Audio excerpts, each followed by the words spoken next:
To the Holy One, give thanks, because He's given Jesus Christ, His Son. Give thanks with a grateful heart. Give thanks to the Holy One. Give thanks because He's given Jesus Christ, His Son. And now let the weak say, I am strong. Let the poor say, I am rich, because of what the Lord has done for us. And now let the weak say, I am strong. Let the poor say, I am rich, because of what the Lord has done for us. Give thanks.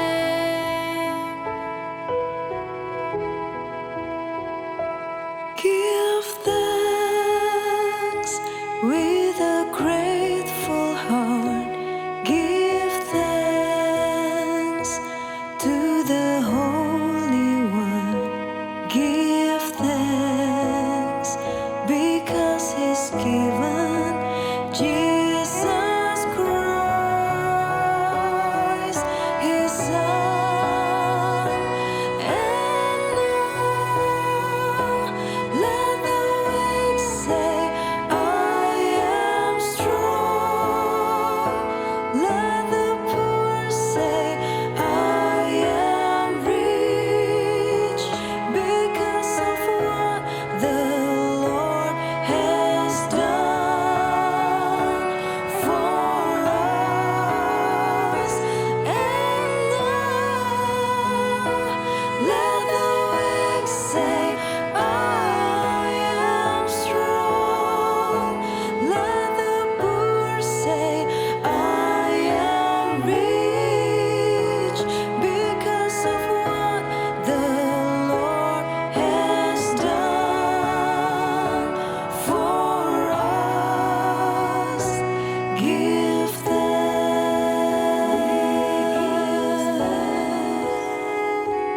Give thanks. Give thanks.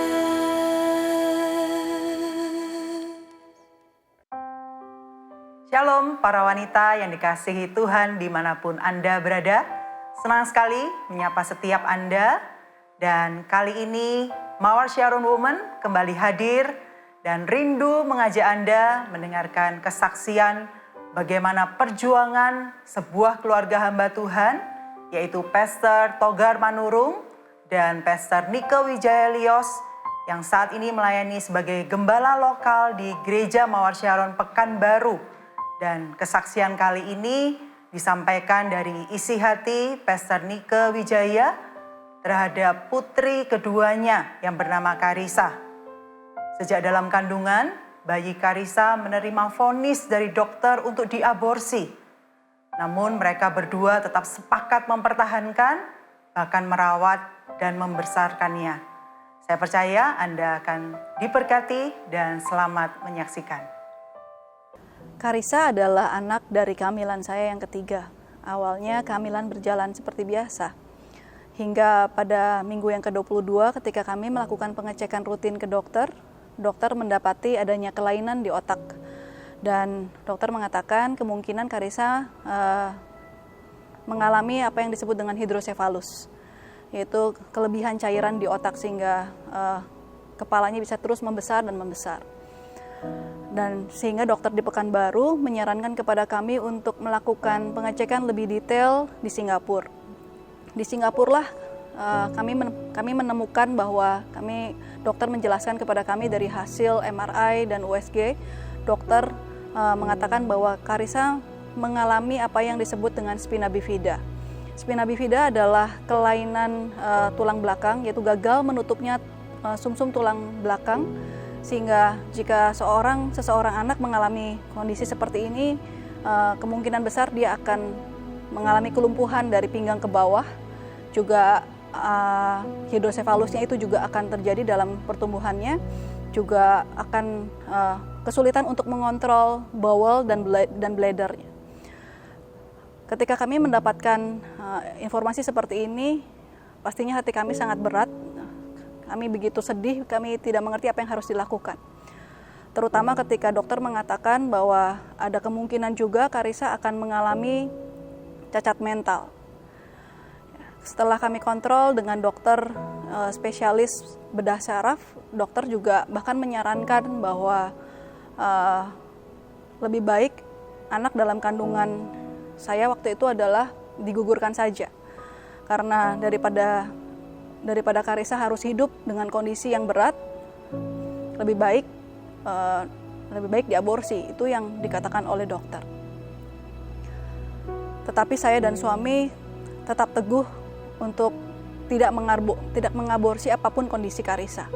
Kami akan terus berjuang untuk mempertahankan kehidupan Carissa. Hingga ketika kami kembali ke Indonesia, kami banyak untuk diskusi dengan pemimpin dan keluarga. Hal tersebut merupakan kekuatan bagi kami ketika kami bisa mendapatkan nasihat dan kekuatan dari pemimpin, dari keluarga. Itu membuat kami semakin kuat, semakin kami yakin bahwa kami harus melakukan sesuatu agar kondisi Carissa bisa ditolong.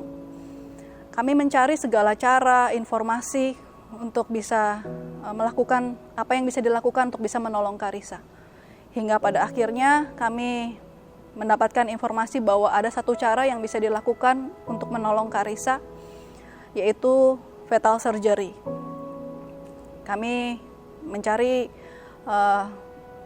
cara untuk bisa melakukan, di mana bisa melakukan fetal surgery, karena pada saat itu di Singapura pun belum bisa dilakukan fetal surgery. Hingga kami akhirnya menemukan informasi bahwa ada satu rumah sakit di Amerika yang bisa melakukan fetal surgery. Fetal surgery merupakan operasi yang dilakukan di dalam kandungan, sehingga nanti ketika bayi dilahirkan, bayi tersebut bisa memiliki kondisi yang jauh lebih baik dari kondisi sebelum dioperasi. Ketika kami memutuskan untuk tetap berangkat supaya bisa mendapatkan fetal surgery bagi Carissa, kami tahu ada banyak hal yang tidak bisa kami pastikan dari awal sebelum kami berangkat. Tetapi kami tetap beriman, kami tetap percaya bahwa akan ada pertolongan dari Tuhan sehingga Carissa bisa mendapatkan pertolongan yang terbaik sebisa mungkin. Karena kami tidak mungkin membiarkan Carissa lahir begitu saja tanpa pertolongan. Kami tetap berangkat ke Amerika.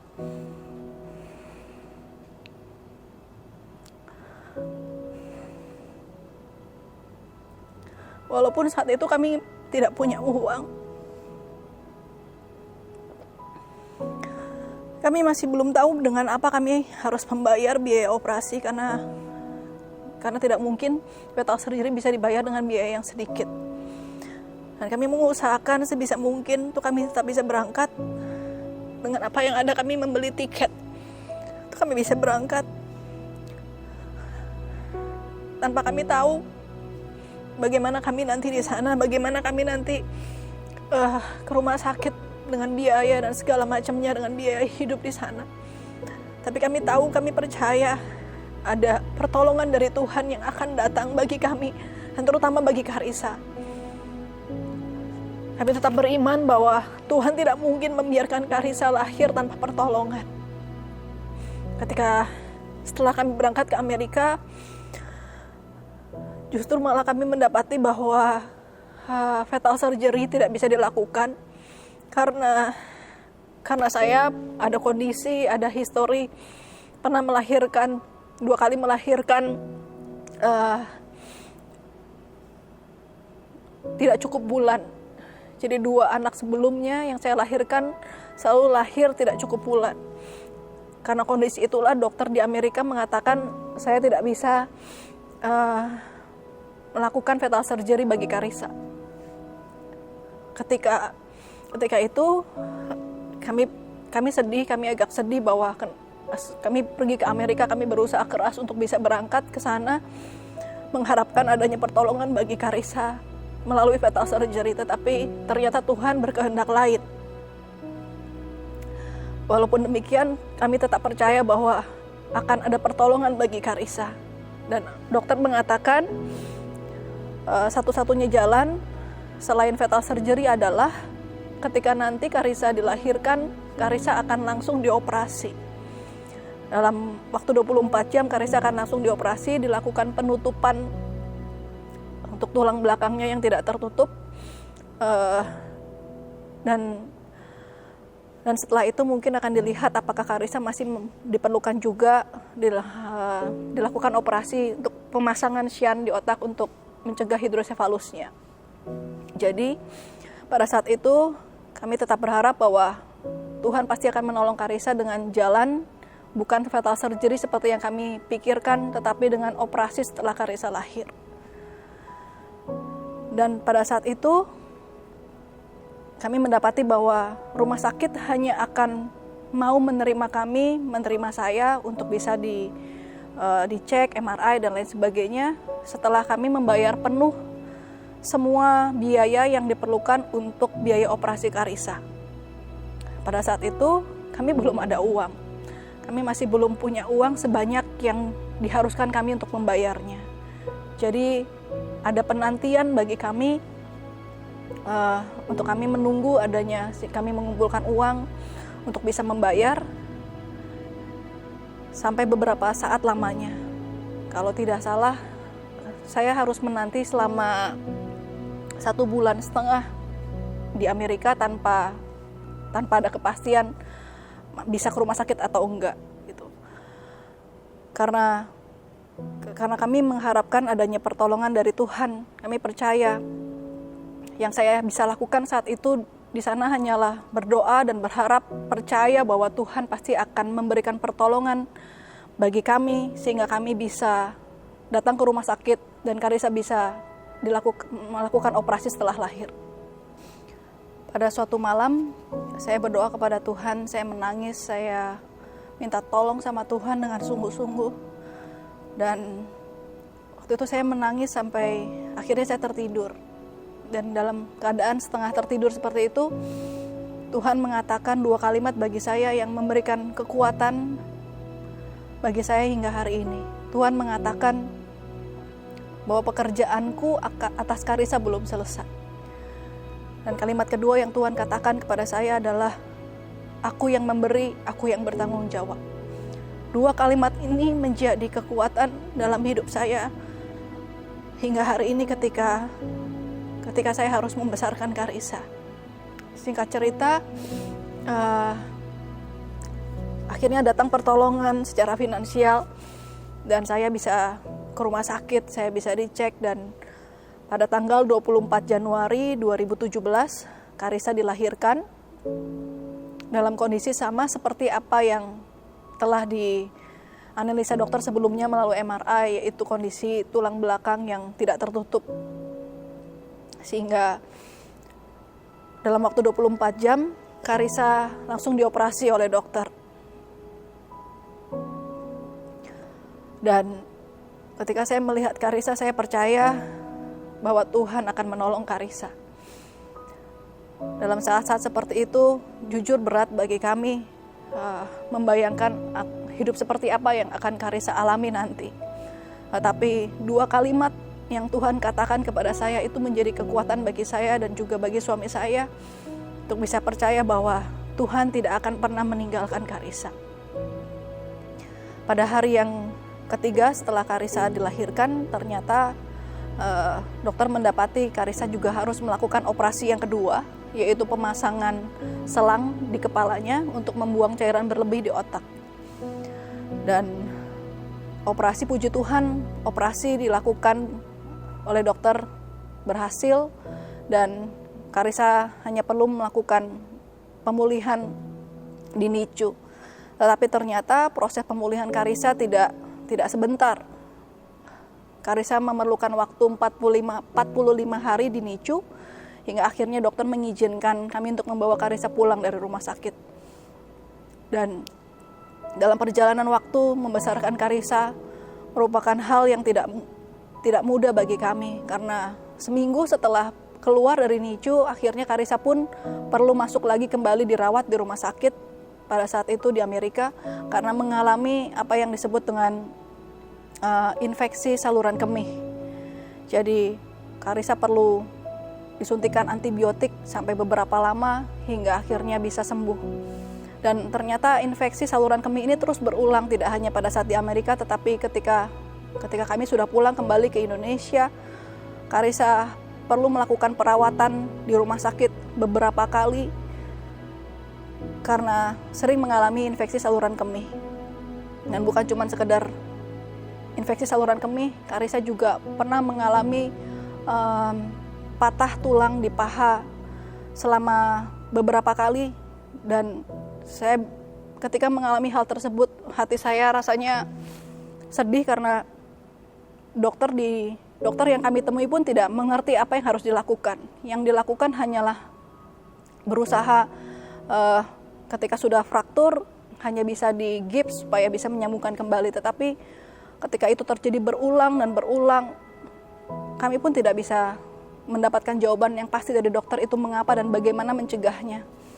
Yang saya bisa lakukan hanyalah berdoa dan berharap pada Tuhan bahwa Tuhan tidak akan membiarkan tulang Karissa patah lagi. Hanya itu yang bisa saya lakukan hari ini. Percaya bahwa ketika Tuhan mengatakan Dia bertanggung jawab, saya percaya Tuhan akan bertanggung jawab atas seluruh kehidupan Karissa. Salah satu pertanggungjawaban yang Tuhan nyatakan terjadi ketika kami masih ada di Amerika. Pada awalnya kami berencana untuk mengembalikan dana bantuan yang kami terima untuk bisa membiayai operasi Karissa di Amerika. Tetapi Tuhan punya rencana yang lain. Tuhan mengagetkan kami dengan kedatangan seorang social worker yang menyatakan bahwa karena Karissa lahir di Amerika, Karissa berhak atas kewarganegaraan Amerika dan juga berhak untuk mendapatkan insurans dari pemerintah Amerika. Oleh karena itu, semua biaya yang diperlukan untuk operasi Karissa selama di rumah sakit semuanya akan di-cover oleh insurans. Tuhan sungguh menyatakan mujizatnya di luar apa yang kami bisa pikirkan. Semua dana yang telah kami simpan di rumah sakit semuanya dikembalikan oleh karena semua biaya itu akan di-cover oleh pemerintah. Kami sungguh bersyukur, kami sungguh bersuka cita, kami merasakan pertanggungjawaban daripada Tuhan. Dia berjanji sungguh ketika Tuhan berkata Dia bertanggung jawab, Tuhan sungguh membuktikannya, Tuhan bertanggung jawab. Tapi bukan cuma sekedar secara finansial. Ketika kami berdoa untuk kesembuhan Karissa, ketika berulang kali Karissa terkena infeksi saluran kemih dan berulang kali dirawat di rumah sakit, kami berdoa minta kesembuhan, Tuhan menjawab dan Tuhan menyembuhkan Karissa. Ketika kami berdoa meminta pertolongan Tuhan supaya fraktur yang terjadi di kakinya tidak terus berulang terjadi, Tuhan pun menjawab doa kami. Tuhan menyembuhkan Karissa. Hari ini mungkin masih banyak tantangan yang harus kami hadapi, tetapi kami tetap percaya bahwa Tuhan akan selalu bertanggung jawab atas kehidupan Karissa. Hari ini Karissa masih harus terus di kateter selama 3 jam sekali. Karissa masih harus terus melakukan sesi terapi yang begitu banyak. Karissa masih harus duduk di kursi roda untuk beraktivitas. Tetapi Karissa adalah anak yang penuh dengan sukacita, anak yang ceria, yang selalu mau berjuang. Ketika dia terapi mungkin berat, melelahkan. Tetapi dia tetap ceria untuk bisa melakukan sesi terapi demi terapi. Kami percaya bahwa ketika Tuhan berjanji untuk bertanggung jawab atas kehidupan Karissa, Tuhan akan sepenuhnya memberikan masa depan yang terbaik bagi Karissa. Tidak terbayang oleh kami bagaimana hidup Karissa nanti di depan yang harus ada di kursi roda. Tetapi kami percaya Tuhan akan menyembuhkan Karissa tepat pada waktunya. Karissa akan berdiri, Karissa akan berjalan. Mari percayalah kepada Tuhan. Karena ketika kita berharap dan percaya kepada Tuhan, Tuhan adalah Tuhan yang tidak pernah mengecewakan. Tuhan adalah Tuhan yang akan selalu bertanggung jawab atas setiap kehidupan kita. Bukan cuma Karissa. Tuhan tidak hanya bertanggung jawab atas kehidupan Karissa, tetapi semua orang akan Tuhan tuntun, akan Tuhan penuhi, Tuhan akan menolong setiap kita ketika kita datang kepada Tuhan. Mari, percayalah kepada Tuhan. Mintalah pertolongan kepada Tuhan, karena Dia adalah Allah yang akan selalu bertanggung jawab atas kehidupan kita. Amin. Saya percaya setiap Anda diberkati dengan kesaksian yang baru kita dengar. Dan sebelum kita mendengar firman Tuhan, mari kita berdoa lebih dulu. Bapa di surga, kami mengucap syukur buat pekerjaan Tuhan yang luar biasa. Kami melihat bagaimana Engkau Allah yang tidak pernah meninggalkan di tengah banyak pergumulan, kesulitan, air mata yang dialami. Dan Engkau selalu hadir dan Engkau memberikan jalan keluar. Kami percaya kepadamu ya Tuhan, dan hamba-Mu berdoa bagi setiap wanita, para istri, para ibu dimanapun mereka berada, kasih-Mu besar bagi setiap mereka. Hamba berdoa untuk setiap mereka membuka hati, bersama-sama diubahkan, dibangun, dan semakin bertumbuh menjadi wanita yang berkenan dan kuat di hadapan Tuhan. Tuhan yang mampukan, Tuhan yang menyertai, dan kami siap belajar dari firman-Mu, mengubahkan setiap kami. Di dalam nama Tuhan Yesus, kami berdoa dan kami mengucap syukur. Amin. Saya percaya apa yang kita dengar barusan menjadi inspirasi dan kekuatan bagi setiap kita. Saya pribadi juga melihat langsung bagaimana Pastor Togar Manurung dan istri Pastor Nika Wijaya memperjuangkan sedemikian rupa bagi Karissa, putri kedua mereka. Saya melihat bagaimana mereka melewati proses demi proses yang tidak mudah, tapi mereka terus percaya, mereka terus maju, mereka tidak pernah mengeluh, dan mereka menunjukkan bahwa sampai hari ini Tuhan terus bekerja dalam hidup mereka. Saya teringat belum lama ketika Pastor Nika pulang dari Amerika, saya ngobrol dengan dia, saya tanya gimana keadaannya, gimana kondisinya. Lalu Pastor Nika menjawab saya bahwa Pastor Nika sudah lama tidak merasakan tidur dalam jangka waktu yang lama. Karena selalu terbangun juga setiap 3 jam harus kateter bagi Karissa. Dan ketika saya mendengar itu, saya terharu. Saya tahu itu bukan hal yang mudah, tapi mereka terus berjuang, mereka terus teguh hati, mereka sepakat. Karena Karissa adalah bayi yang Tuhan beri dalam keluarga mereka. Dan saya melihat hari ini, seluruh keberadaan Karissa merupakan rangkaian mujizat dari Tuhan. Dan bagaimana hari ini Karissa bertumbuh menjadi anak yang ceria, anak yang membawa sukacita dimanapun dia berada. Anak yang begitu dikasihi oleh orang-orang yang bertemu dengan dia. Saya percaya pekerjaan Tuhan belum selesai dalam hidup Karissa. Seperti apa yang Tuhan sampaikan kepada Pastor Nika. Saya berdoa Karissa terus dipakai Tuhan dengan luar biasa. Dan hari ini saya rindu mengajak setiap kita sama-sama bertumbuh, belajar bagaimana menjadi wanita yang kuat di tengah setiap persoalan, di tengah setiap badai yang bahkan mungkin tidak terduga. Bagaimana kita menjadi wanita yang tetap bertahan bersama dengan Tuhan, tetap melangkah maju sekalipun semua hal hendak menarik kita mundur. Mari sama-sama kita belajar dari firman Tuhan.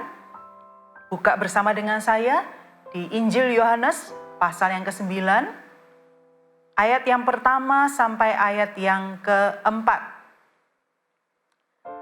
Saya bacakan ayat yang pertama.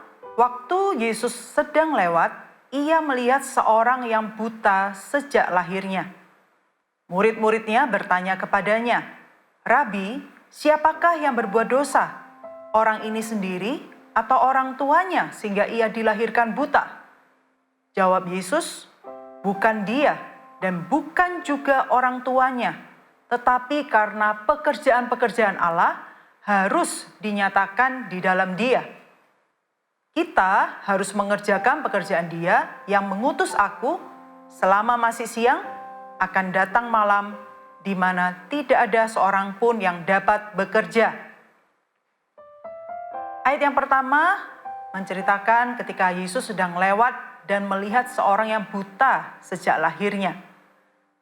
Kondisi buta sejak lahir tentunya menjadi banyak pertanyaan, menimbulkan banyak kebingungan. Kenapa kok bisa terjadi?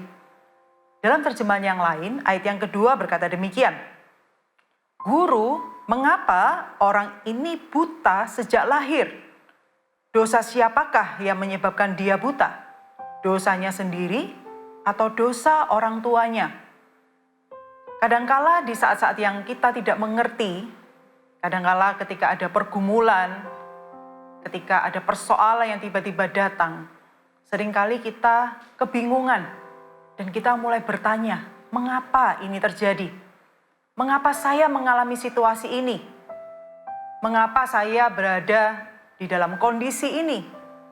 Mengapa saya ada di keluarga yang seperti ini? Mengapa suami saya demikian? Mengapa hari ini anak-anak saya terlibat dengan banyak hal-hal yang menjauhkan dia dari Tuhan? Ada banyak hal yang kita pertanyakan, tapi Anda harus ingat, ketika kita berpikir mengapa, itu tidak mengubah apa-apa. Justru ketika masa-masa sulit terjadi, hal-hal yang tidak mudah terjadi, kita melihat ayat yang ketiga. Tuhan berkata, karena pekerjaan-pekerjaan Allah harus dinyatakan. Karena itu segera ubah. Mengapa? Menjadi percaya. Karena ketika kita percaya, itu akan menyelesaikan perkara. Katakan amin. Saya berdoa hari ini, setiap Anda, para wanita, kita semua harus menjadi pribadi yang kuat. Kita menjadi pribadi yang memutuskan untuk berkemenangan. Bukan karena kekuatan kita, tetapi karena kita memiliki Tuhan yang hebat. Segala situasi bisa menarik kita mundur, bahkan pilihan untuk menjadi lemah di depan mata. Tapi saya percaya setiap Anda hari ini, Anda tidak sendirian. Dan ada Tuhan yang besar yang menyertai kita, yang memegang tangan kita. Dan saya rindu setiap Anda hari ini belajar bagaimana terus kuat di dalam Tuhan. Bagaimana kita menjadi kuat di dalam Tuhan? Hanya satu kata, para wanita yang dikasihi Tuhan, yaitu percaya.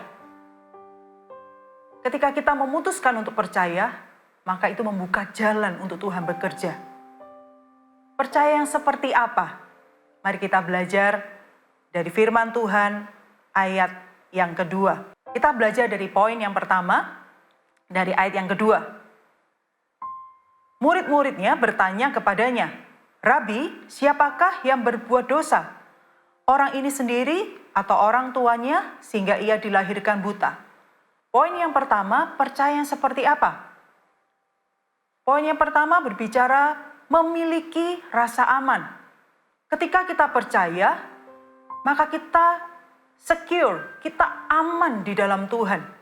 Ketika kita aman di dalam Tuhan, maka semua kecurigaan, semua tudingan, menyalahkan orang lain itu akan sirna. Kalau kita tidak menjaga hati kita sedemikian rupa, kita dengan mudah terjebak untuk curiga, untuk menyalahkan orang lain, untuk menyalahkan situasi atau diri sendiri, atau bahkan menyalahkan Tuhan. Ketika Hawa bercakap-cakap dengan ular, dan ketika ular menipu Hawa, Hawa mulai curiga.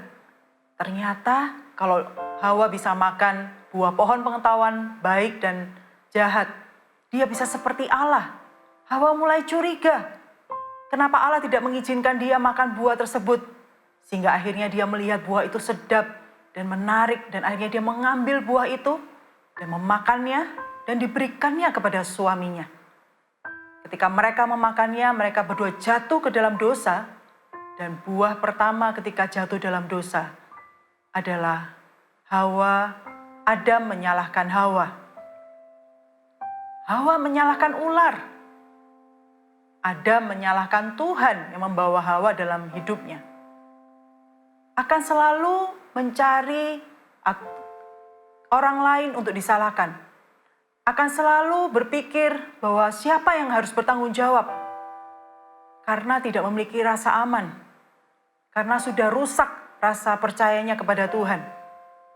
Setiap wanita yang dikasihi Tuhan, kita harus memastikan diri kita memiliki rasa aman di dalam Tuhan itu mutlak. Karena dia adalah pribadi yang tidak punya pikiran, tidak punya niatan untuk menjatuhkan setiap kita. Kasihnya begitu sempurna bagi Anda dan saya. Karena itu justru kita harus makin percaya kepada Tuhan. Bahkan satu kali ketika murid-murid bersama dengan Tuhan dalam perahu, dan kemudian tiba-tiba sekonyong-konyong, ada badai datang, taufan menghempas perahu tersebut. Murid-murid panik sedemikian rupa. Dan kemudian murid-murid melihat Yesus tertidur, maka murid-murid memanggil Yesus dan berkata, "Guru, engkau tidak peduli kita binasa." Hati-hati para wanita. Jangan sampai kondisi sulit membuat kita mudah menuding orang lain.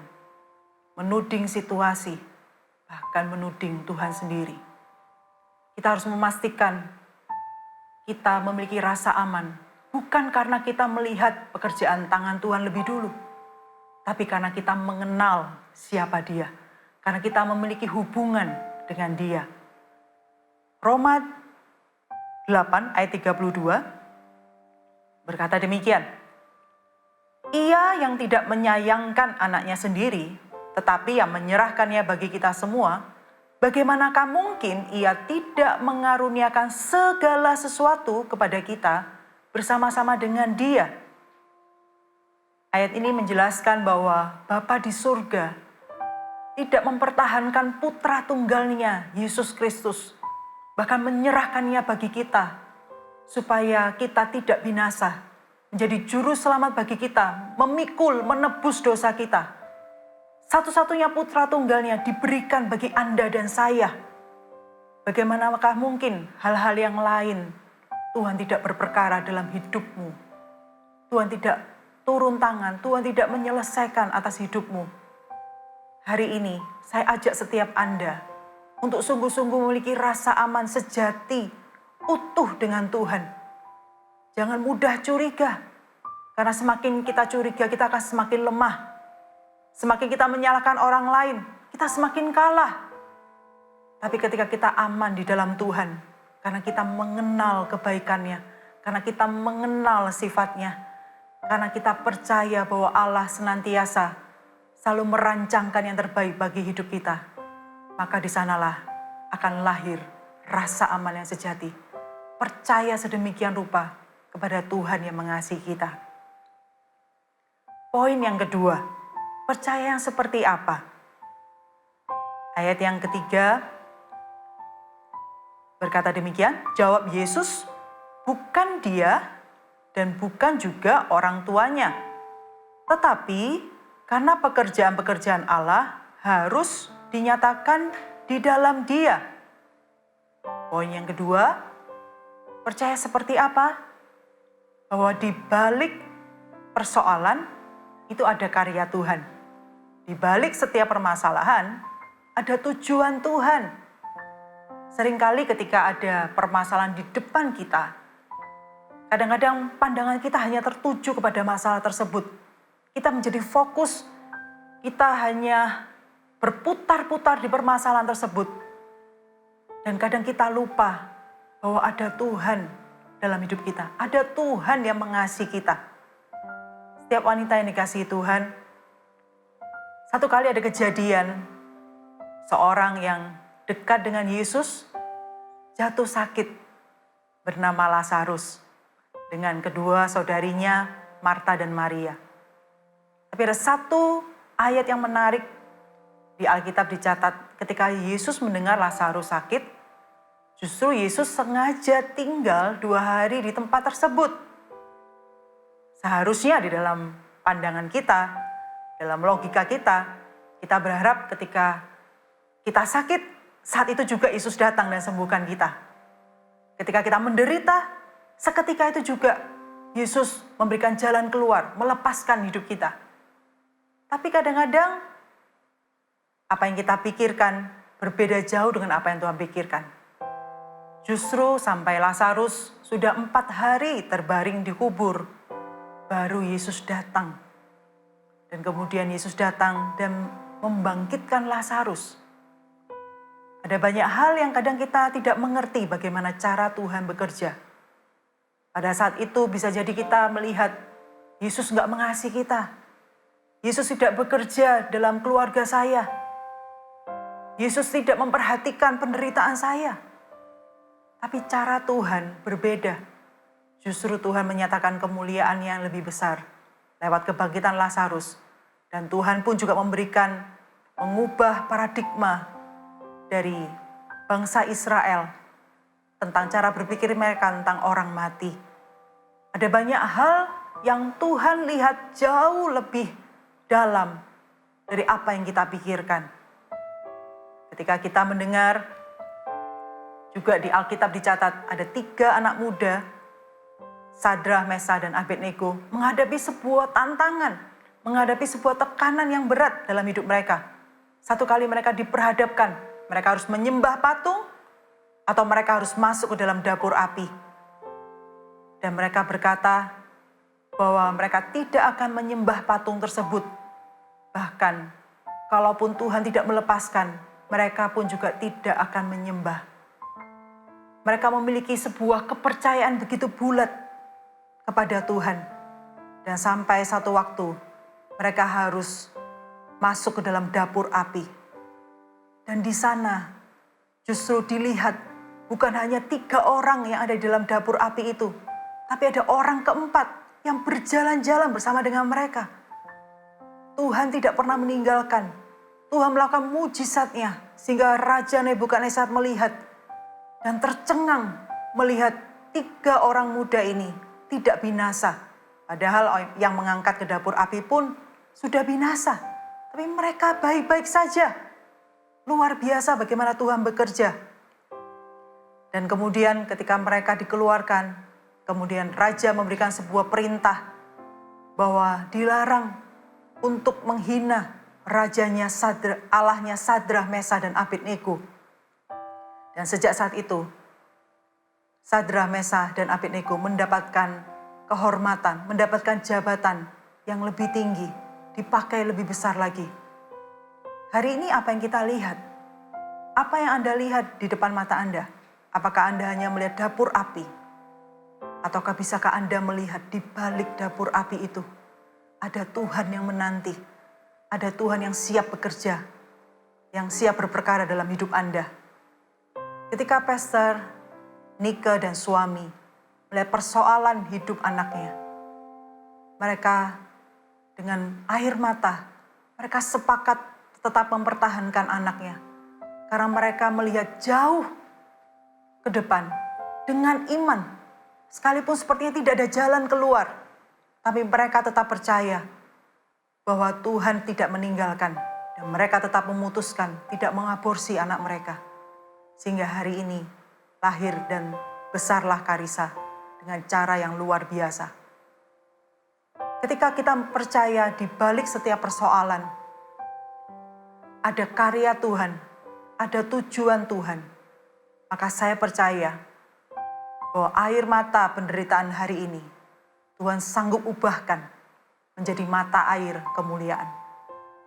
Hari ini hal-hal yang sulit yang engkau hadapi, Tuhan bisa ubahkan, Tuhan bisa kerjakan mujizatnya, sehingga berbalik menjadi mata air yang memberi minum, yang memberikan berkat, yang memberikan kekuatan bagi banyak orang. Hari ini apa yang Anda pilih? Apakah Anda hanya fokus pada persoalan Anda? Ataukah Anda mengizinkan Tuhan berperkara dalam hatimu untuk percaya dan melihat, Tuhan, saya percaya Engkau ada di balik setiap persoalan ini. Dan poin yang ketiga, ayat yang keempat berkata demikian, kita harus mengerjakan pekerjaan Dia yang mengutus aku selama masih siang. Akan datang malam di mana tidak ada seorang pun yang dapat bekerja. Poin yang ketiga, percaya yang seperti apa? Kita harus terus berbuah sekalipun dalam pergumulan. Dikatakan kita harus mengerjakan pekerjaan Dia yang mengutus aku. Hari ini apa yang Anda alami? Mungkin Anda mengalami hal-hal yang sulit dalam pernikahan Anda. Mungkin Anda sedang bergumul di dalam keuangan Anda. Anda sedang bergumul tentang anak Anda atau orang tua. Bisnis yang hari ini Anda sedang pikirkan. Apa yang sedang Anda gumulkan? Anda harus ingat bahwa kita ini dipanggil untuk terus berbuah, sekalipun melewati masa-masa sulit. Satu kali ada seorang janda yang berada di Sarfat bertemu dengan seorang nabi. Janda ini berada dalam titik terendah dalam hidupnya. Dia berkata bahwa di rumahnya hanya memiliki sedikit tepung, sedikit minyak. Dan sebentar lagi ketika mereka mengolahnya, mereka makan, maka janda dan anaknya ini akan mati. Karena tinggal itu yang mereka punya.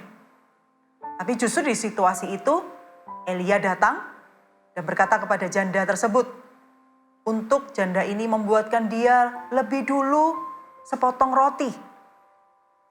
Dan kemudian janda ini taat dan melakukannya. Janda ini akhirnya memberikan Elia roti yang dia buat, diberikan lebih dulu, kemudian dia baru makan untuk dia dan anaknya. Tapi apa yang terjadi? Ketika janda ini mulai belajar untuk tetap melayani di masa sulit, tetap untuk memberikan yang terbaik bagi orang lain. Justru Tuhan bekerja sehingga tepungnya tidak pernah habis, minyaknya tidak pernah berkurang. Tuhan melakukan mujizat. Ketika hari ini kita dalam pergumulan, Anda harus ingat, kita tidak boleh fokus kepada diri sendiri. Karena ketika Anda fokus kepada pergumulan, Anda akan fokus meratapi nasib Anda. Anda akan menjadi pribadi yang mengasihani diri Anda sendiri. Anda merasa Anda adalah pribadi yang paling menderita di muka bumi. Dan itu bukanlah kehendak Tuhan. Justru di masa-masa sulit, mari belajar untuk terus memikirkan, memperhatikan orang lain. Belajar untuk mendoakan orang lain. Belajar untuk berbagi kepada orang lain. Nyatakan kasih kepada banyak orang. Pada saat itulah justru fokus Anda tidak kepada hidup Anda. Tapi ketika Anda mulai memperhatikan orang lain, Tuhan justru berkarya dalam hidup Anda. Teruslah berbuah, para wanita. Hari ini Anda dipanggil untuk menjadi orang-orang yang terus berkarya bagi Tuhan. Jangan dibentengi oleh persoalan Anda, tapi Anda harus percaya ketika Anda melangkah, ketika Anda tetap bertindak, karena percaya itu berarti bertindak. Anda tetap melakukan apa yang menjadi tanggung jawab Anda dengan terbaik. Saya percaya Tuhan akan berkarya, Tuhan akan melakukan mujizat dalam hidup Anda. Jadi bagaimana kita menjadi wanita yang kuat? Kita harus percaya dan memiliki rasa aman di dalam Tuhan. Kita harus percaya bahwa di balik setiap persoalan ada karya Tuhan. Dan kita percaya terus berbuah sekalipun di tengah pergumulan. Bagian yang terakhir, saya rindu Anda melihat ayat yang pertama. Dikatakan bahwa ketika Yesus lewat, ia melihat seorang yang buta sejak lahirnya. Anda harus ingat, para wanita, bahwa segala sesuatu di hidup kita ini, Yesuslah yang memulai. Dikatakan ia melihat. Yesus melihat orang buta tersebut. Sebelum orang buta itu menyadari keberadaan Yesus, Tuhan lebih dulu melihat hidupnya. Hari ini, apapun kondisi Anda, ketahuilah ketika Anda datang dan berserah di hadapan Tuhan. Dia adalah pribadi yang melihat hidupmu. Dia adalah Allah yang memperhatikan apa yang kau alami. Dia Allah yang mengerti air matamu. Dan dia juga Allah yang menyediakan tuntunan, penyertaan untuk setiap Anda dan saya menjadi wanita yang berkemenangan.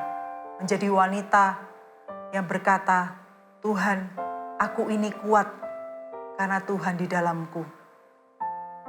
Mari saya rindu mengajak setiap Anda hari ini datang di hadapan Tuhan. Datang dengan penuh iman, tanggalkan beban Anda. datang dengan percaya, karena Anda adalah anak-anak yang dikasihi Tuhan.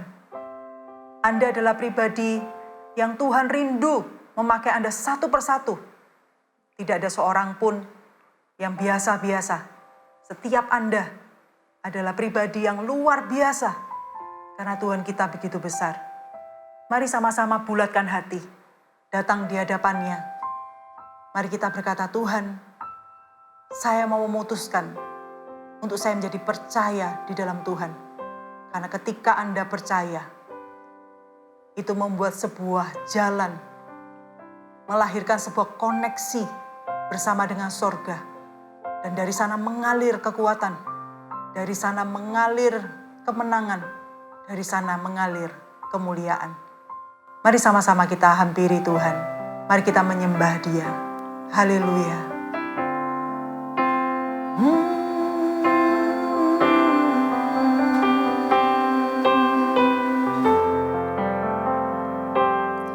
Ya Tuhan, ku percaya, aku percaya, lewati lembah air mata, aku percaya.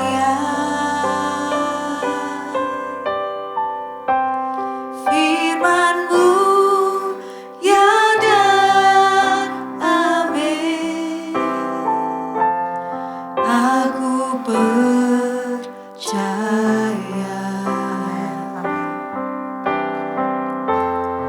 Kemenangan sudah Kau jamin, aku percaya. Katakan di hadapan Dia, aku percaya. Ya Tuhan, ku percaya, Aku percaya.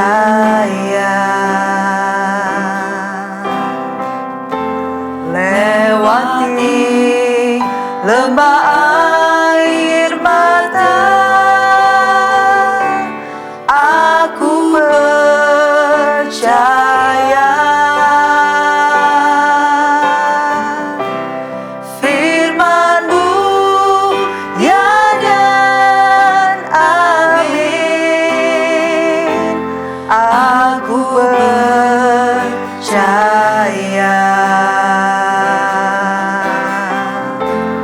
Kemenangan sudah Kau jamin,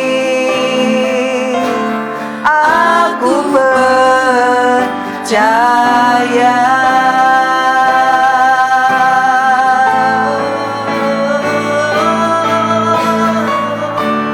Ya Tuhan, ku percaya, oh, aku percaya. Lewati lembah air mata, aku percaya.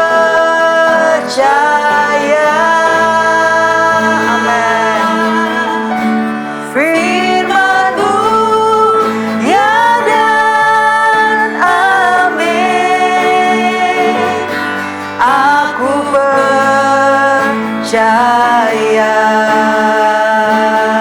Kemenangan sudah Kau jamin, aku percaya.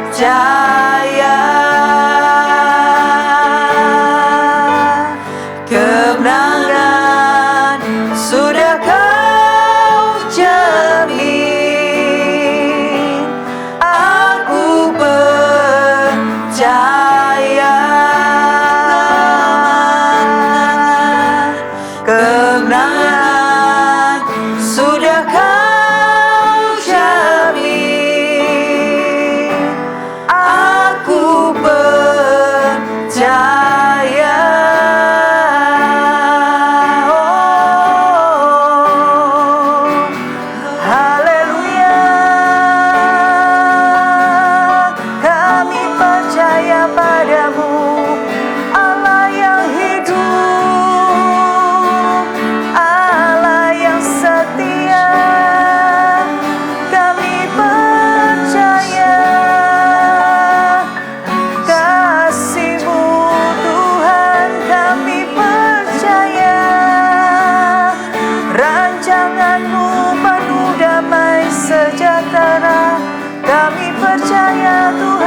Saya rindu berdoa bagi setiap Anda. Secara khusus yang pertama saya rindu berdoa bagi setiap ibu yang hari ini Anda dipercayai Tuhan dengan anak-anak, dengan kondisi yang spesial. Saya tahu tidak ada yang kebetulan. Tuhan akan memakai Anda bersama dengan anak Anda. Yang kedua, saya rindu berdoa bagi Anda yang hari ini Anda merasa di titik yang terendah. Anda bahkan berkata berkali-kali Anda mau menyerah. Anda berkata, sepertinya Anda nggak punya jalan keluar lagi. Tapi dengarkan baik-baik. Hari ini ada Tuhan yang melihat hidupmu. Ada Tuhan yang tahu air matamu. Mari sama-sama kita berdoa. Hamba berdoa ya Tuhan, bagi setiap ibu, setiap mama, yang hari ini Kau karuniai anak-anak yang spesial. Hamba percaya tidak ada yang kebetulan. Dan hamba percaya Tuhan mengaruniakan hikmat. Tuhan memberikan tuntunan jalan keluar. Bahkan Tuhan memberikan mujizat-mujizat-Mu dalam hidup mereka. Ada hal-hal yang belum selesai Kau kerjakan dalam hidup mereka. Dan mereka tetap memilih menjadi ibu, menjadi mama yang beriman. Percaya bahwa Allah sanggup mengerjakan perkara yang besar. Di tengah semua hal yang sulit, Tuhan berikan iman yang baru. Tuhan bangkitkan setiap mereka menjadi wanita-wanita yang memutuskan tetap percaya kepada Allah di atas segala situasi yang dihadapi.